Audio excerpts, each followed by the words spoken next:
Relationships. Human emotions. Do you sometimes feel taken for granted? Human emotions are funny things. Sometimes they are justified, and sometimes we're just being weird and oversensitive. For instance, we rarely feel like we're being appreciated the way we should be appreciated, right? In fact, don't you sometimes feel like you're being taken for granted? Of course you do. You wouldn't be human if you didn't. It never ceases to amaze me how we as humans can always recognize that particular flaw in others, yet we fail to see it in ourselves. If I asked you to name just 2 people in your life that you feel take you for granted, you would probably start spilling names out of your mouth like an old-fashioned slot machine. Now, suppose I were to ask you to name 2 people in your life that you take for granted. Uh-huh. Now all of a sudden you have memory loss, and no one seems to come to mind.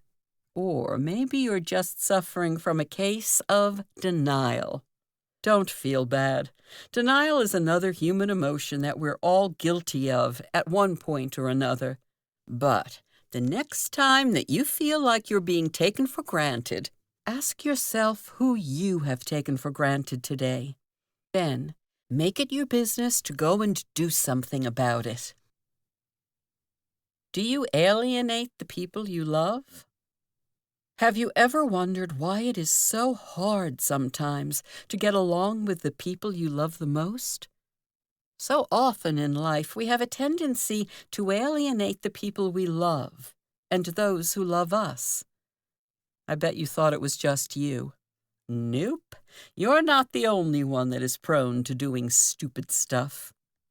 The fact of the matter is, it is common to human beings in general to alienate themselves without even trying. Not only do we push people away with our undesirable behavior, but we push people away and behave like we don't seem to care. The only problem is, the further away they get from us, the harder it is to get close to them again. By the time you figure out or start to care that something is wrong, it is usually too late to do anything about it. The best way to prevent yourself from alienating the ones you love is to keep the lines of communication open. When there is a regular dialogue and constant communication, there is very little room left for alienation. Group participation. How do you get along with others? Group participation is something you will have to do at least once or twice during the course of your early and adult life. No matter who you are or where you live, there will always be an opportunity to be part of an organized group. The same people who came up with the idea of preschool and kindergarten realized the importance of group participation.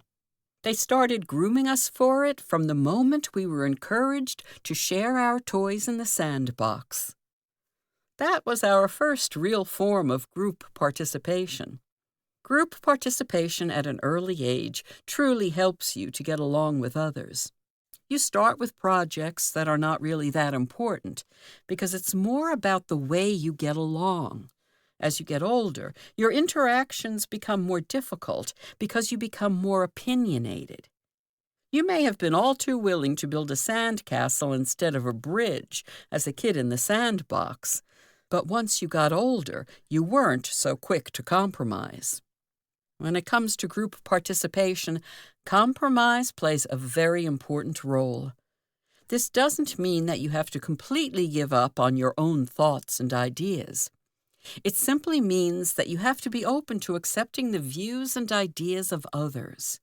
If you are willing, chances are you will not only get along great with others, but you will become a pro at group participation.